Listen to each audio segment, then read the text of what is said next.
cold November evening, the owner of this house decided to end it all.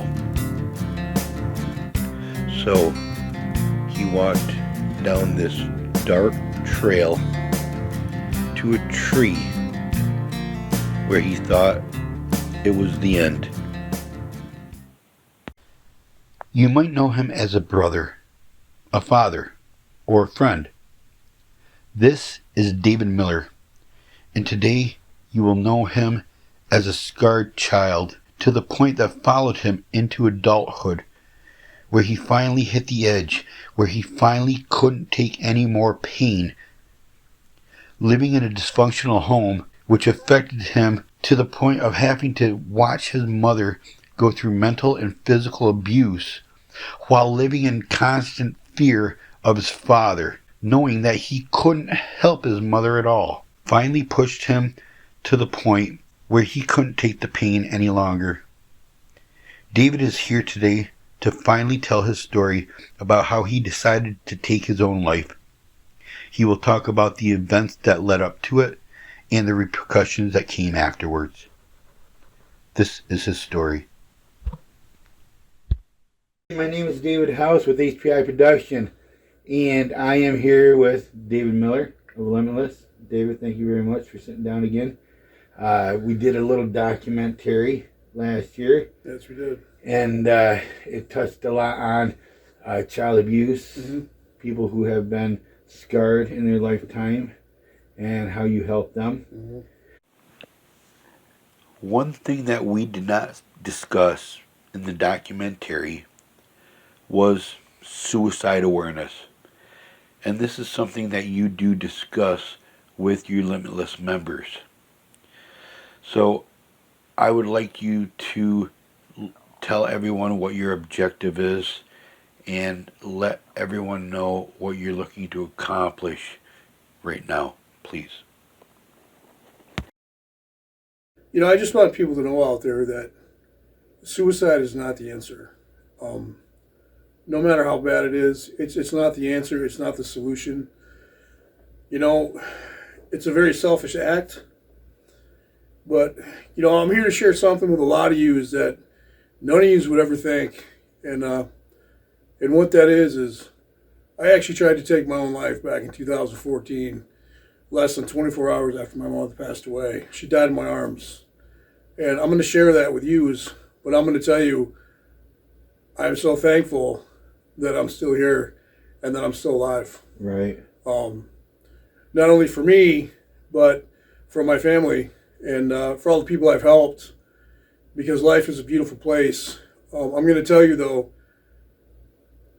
you know, people's pain might end because they're gone, but the pain that it causes for the families, you know, for the rest of their lives is lifetime. Exactly. You know, and they're not sitting at the table for the holidays, you know, the dinners or whatever it is. But I just want to tell you that suicide is not the solution. The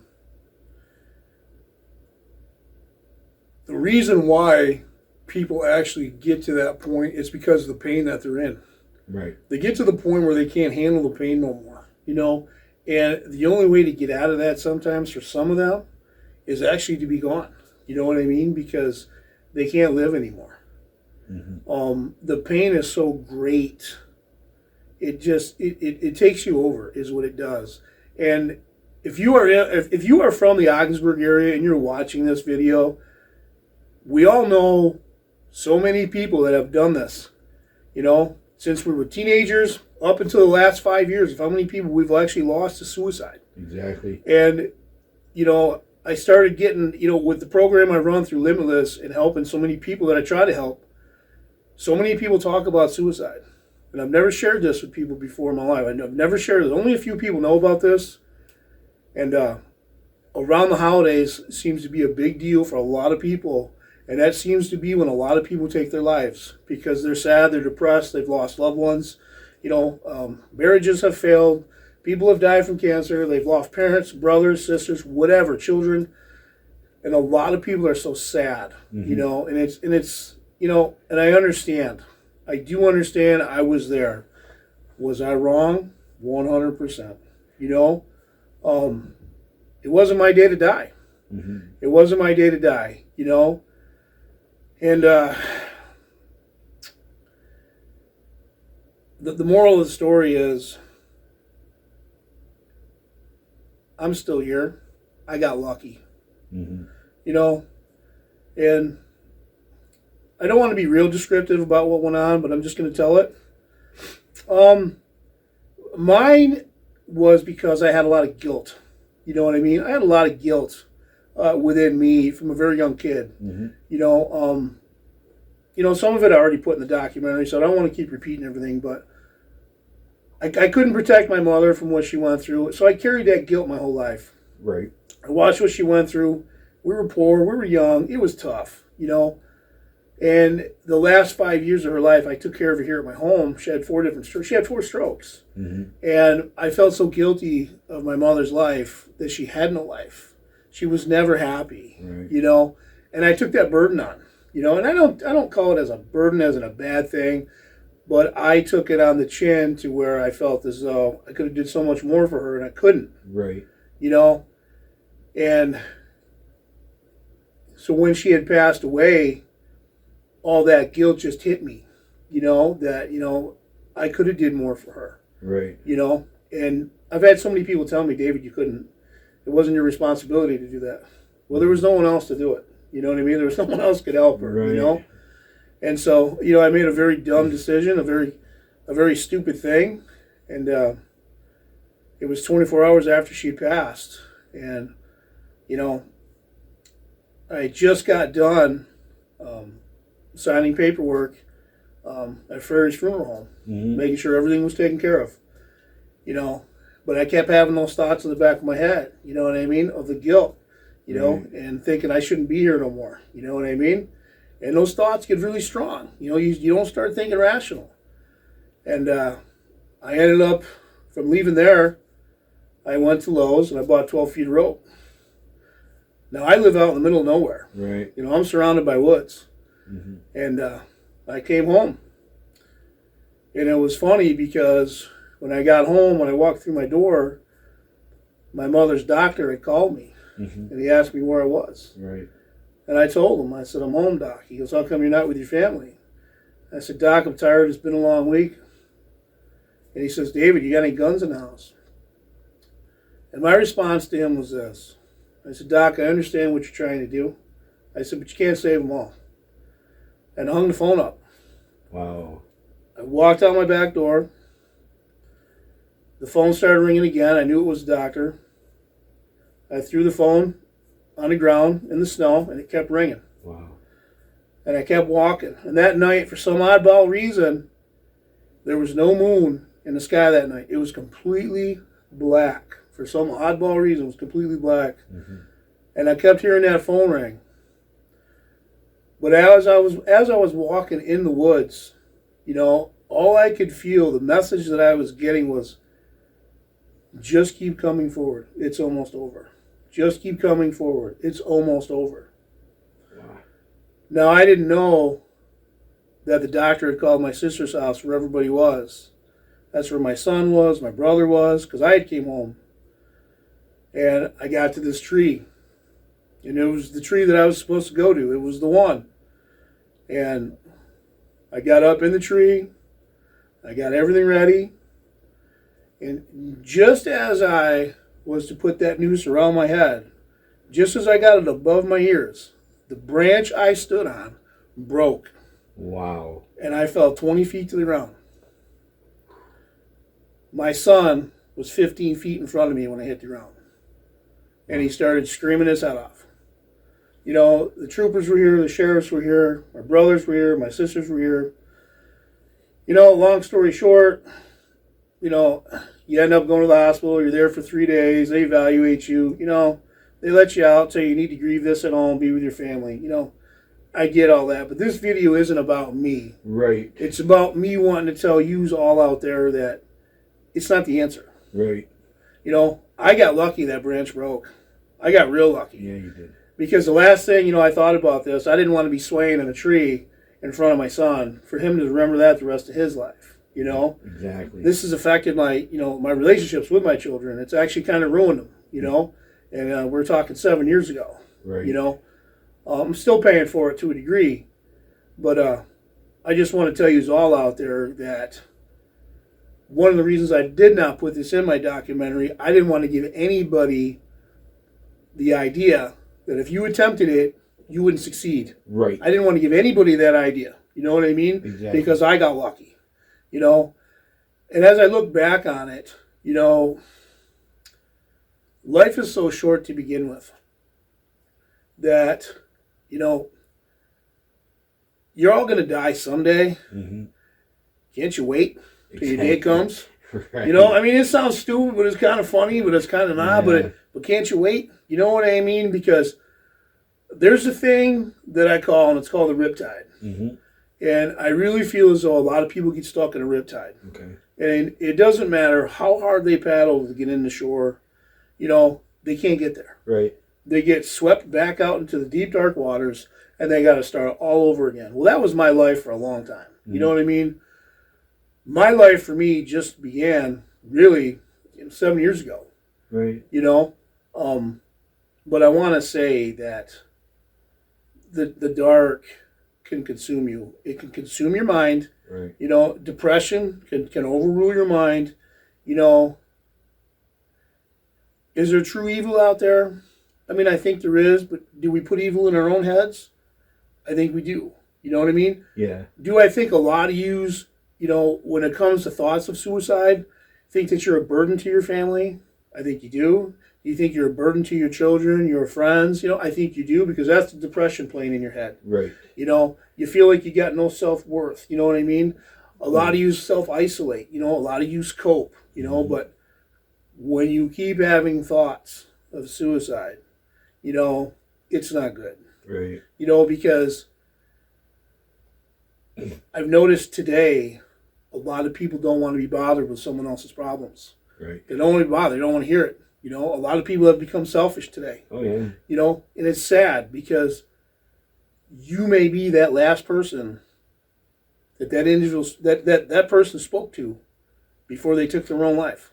Just hoping that you would have gave them 5 or 10 minutes or 20 minutes of your time for them maybe to vent, talk to you, ask you for some advice. Exactly. And, you know, you may be the one that kept them alive, you know? Mm-hmm. But then again, that might have pushed them to the brink where if you ignore them, they're going to go and just take their life. Right. You know, it's nobody's fault but their own. I get that. Right. You know? But suicide it's a big issue. It's a big problem today. You know, I've lost quite a few friends in the last few years, you know, from the Ogdensburg area, and we all know who they are. I don't want to mention any names, you know, and it's sad. They're no longer with us. And those families got to go on and go forward. And they're not going to have them there for this Thanksgiving or this Christmas or New Year's or birthdays or family reunions, you know. Right. And their pain lives on. So let me ask you this question. Didn't mean to interrupt, but just back to your story. After all that happened, what was the first thing that went through your head when you got back to reality? I made a huge mistake. You know, I wasn't thinking rational. Yeah. And here's the one thing that I want to explain to people too, because I lived it. People say it's a very selfish act and people get pissed at you for doing it. I understand that 100%. But here's the thing that people maybe do not know is when you get in that frame of mind, you don't think rational. Mm-hmm. You don't think of what you're doing to other people. Right. The only thing you're thinking of is ending your pain so you don't feel it anymore. You're not thinking about how it's going to affect your family, Exactly. your loved ones, your mother, your father, your brothers, your sisters. You're not thinking that way at all. Right. Your sense of reality has completely changed, you know? Mm-hmm. And you're focusing on just ending it because you can't handle it no more. Right. Yeah. And you said your son was the first one to find you. Yeah, he was. He followed my footsteps on a four-wheeler. Wow. And he came right to me. He found me. And it scarred my boy. And it still has to this day. I know it has. It's caused some big issues. And it's my fault. You know, I don't blame him. You know, I don't blame him. You know, I'd be mad too. Oh yeah. You know, I'd be mad too. I wouldn't trust me either. You know what I mean? Yeah. You know, but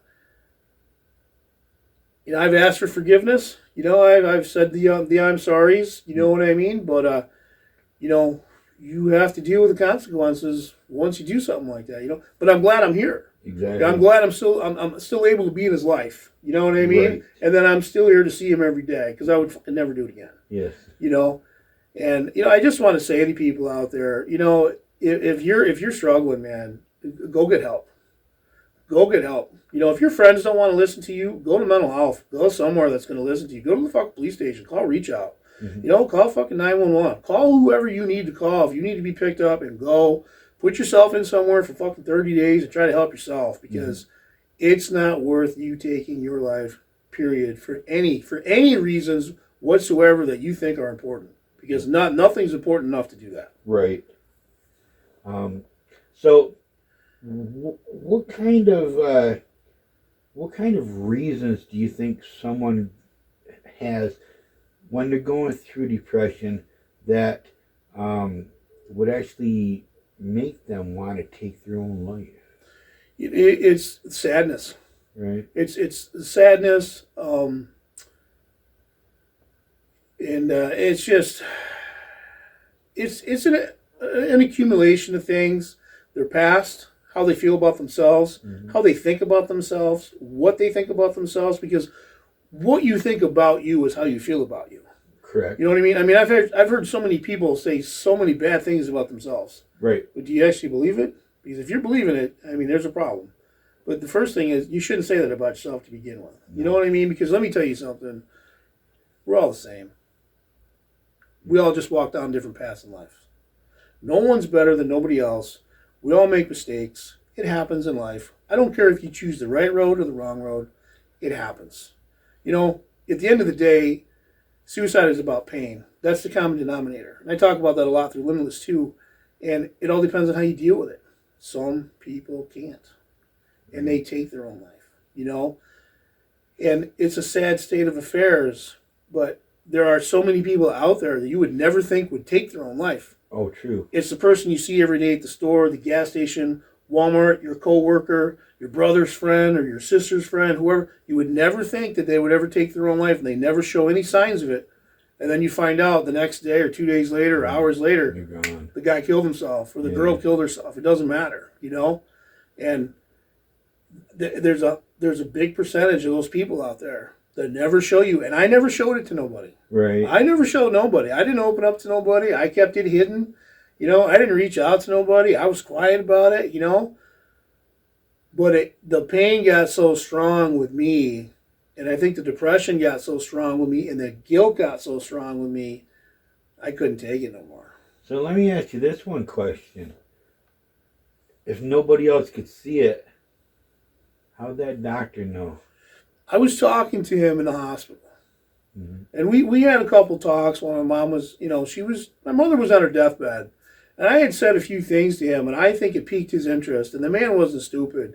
And I'm going to tell you, and I truly believe this, that angels walk among us. Mm-hmm. Because if it wasn't for that doctor, I don't know if I'd be here. Right. I really don't know if I'd be here, you know? And I never made it a point to go and see him after that. And I do want to go see him and talk to him, you know? But he was definitely an ear that was listening for the right things and the right words. And he knew what to listen for. And he focused in on it. Right. And I'm thankful for him, you know? Because, you know, if I wasn't here today, it would have destroyed my son, my daughter, you know, my brothers, my sisters. I mean, my brother stayed with me for a whole week after that just to make sure I was okay. God bless him. You know what I mean? He's done a lot for me. Mm-hmm. You know, I'm sure that my family was pissed at me. I'm sure my sisters were pissed at me. You know, I mean, I can't blame them. You know, and maybe some of them still are. You know what I mean? Right. But they didn't carry the guilt that I carried. You know, they weren't in my shoes doing what I was doing. They don't understand my story. Right. You know, people can judge you all they want, but that's the darkest and the worst thing to do to somebody is to judge somebody else because they don't know your story. Right. You know what I mean?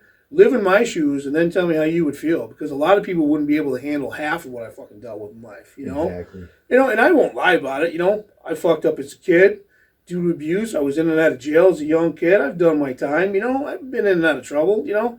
It happens. But I'm going to tell you, you know, it's not the solution. You know, if you're thinking about suicide, stop. You know what I mean? Mm-hmm. Don't do it. You know what I mean? Think about the people you have lost. Right. And think about what it's done to their family, their children, their wives, their husbands, their parents. Look how it's destroyed them and their future holidays. Their Right. Christmases are never going to be the same. Their Thanksgivings are never going to be the same. You know, and there's one thing that I do want to say is, you know, everybody says, your heart hurts, this and that, your heart feels it. You know, I want to disagree with that whole saying. And this is how I want to say it is.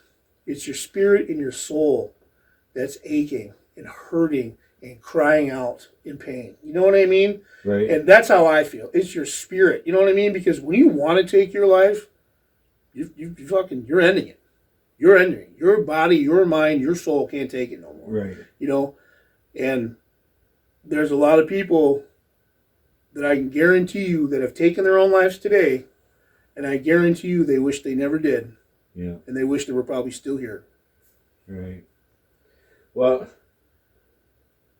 I really appreciate you sitting down with me, Dave, and reaching out to people that are going through the thoughts and feelings that you went through.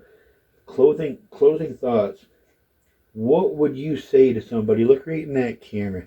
And what would you say to somebody right now that hasn't reached out to somebody, that's going through the pain and the agony and possibly thoughts that they want to end their life, and nobody even knows a clue of what they're going through? What would you say to that person? Right You know, now? I can relate to that 100% because that's what I did. It's hard to identify that individual because they don't reach out. It's tough. Pay attention. Pay attention to what somebody says around you. Pay attention to someone's actions around you, whether it's your coworker, you know, or whoever it is, you know, because sometimes there's small signs, but sometimes there's not, and sometimes you can't help at all because you don't know, Right. you know. Be kind. Be kind. Be able to listen to somebody. Be able to lend an ear, lend a hand, you know, because I'm going to tell you, probably one of the biggest problems we have in this world today is that the world has become a very cold place to live. And people have become very selfish today. And they care about themselves and themselves only. And I'm asking any of yous, you know, if you can, just be kind. Kindness and compassion goes a long way today, you know. People don't trust people. Mm-hmm. People don't want to reach out to other people, you know. People feel like people don't care about each other anymore.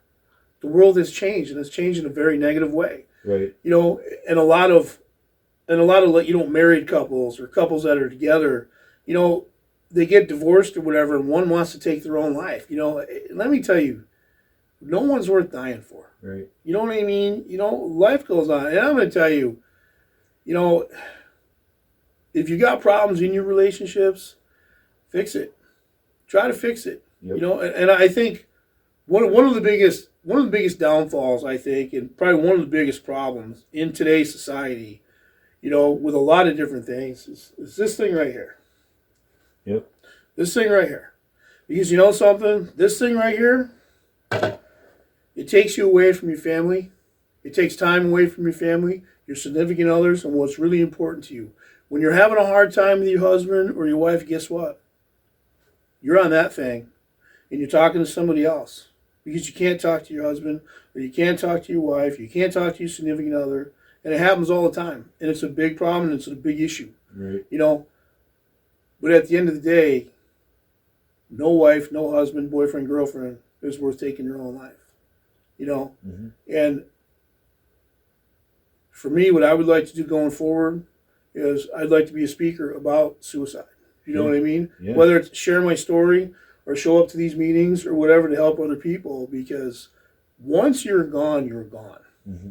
You know, there's no coming back. I mean, you live every day, but you only die once. Exactly. You know, do I regret what I did? I regret it. You know, I wasn't going to come forward with this. I really wasn't going to do it. I didn't want to give anybody the false pretense that, hey, you know, that gun might not go off. Right. Or fucking, I might not die if I hit that tree with a car. Yeah. You know, I got lucky. I'm glad that branch broke. You know what I mean? Yep. Life is a beautiful place. You know, I'm able to see my son grow up, you know, and enjoy the rest of my life while I'm here. You know, we all have a due date. Unfortunately, that wasn't mine. But I'm going to tell you, suicide is a selfish act. It's a selfish act because you're not considering anybody else due to thinking irrational. Right. You know, nobody would ever think that I would ever have done that. Right. This has been a secret for 7 years. But I've watched so much go on these last few years with people I've known personally take their own life, and that's sad. Mm-hmm. You know, and I wish they would have reached out for help. Yeah. Anything else, Dave? No, that's it for me. But I really appreciate you sitting down. And if you have any last words, this is a good time to do it. You know, I just want to say to you all, you know, courage defeats fear. You know, and it does. Life is a scary place. Life isn't perfect. You know, the world is a marathon with no finish line. Get up every day and do the best you can. You know what I mean? Keep moving forward. Life isn't easy. You know, it didn't come with a pamphlet, and this is what you're going to do every day, 7 days a week. You know what I mean? Yeah. But be the best person you can be. Be the best version you can be each and every day. Be better today than you were yesterday. You know what I mean? And it doesn't mean you ain't going to have bumps in the road. It doesn't mean you ain't going to have hard days, because bad days are part of the journey. And they are. Unfortunately, I had some bad years. You know what I mean? Right. Made a stupid fucking choice. You know what I mean? A lot of people are going to give me shit about this. You know what I mean? A lot of people are going to look down on me for this. A lot of people are going to say, hey, man, a guy came forward. You know what I mean? Mm-hmm. He's real about it. And it's true. Suicide's a problem. I'm an honest guy, and I don't lie. Right. You know, if you need help, if you need to reach out, I'm on Facebook too. Reach out. Hit me up. I can't help you every day, but I'll do what I can do for you, you know? But life is short. You know? Life is precious, you know? And I wish you all, you know, the best luck in the world. I wish you all the best Thanksgiving, the best Christmas, the best New Year's. Keep your chin up. Do the best you can. Try to stay positive. It's not easy. And thank you so much. I appreciate you all. David Miller of Limitless, thank you so much for allowing me to sit down with you again. And for everybody else, I'm David House with HBI Production. Thank you for your time. Thank you.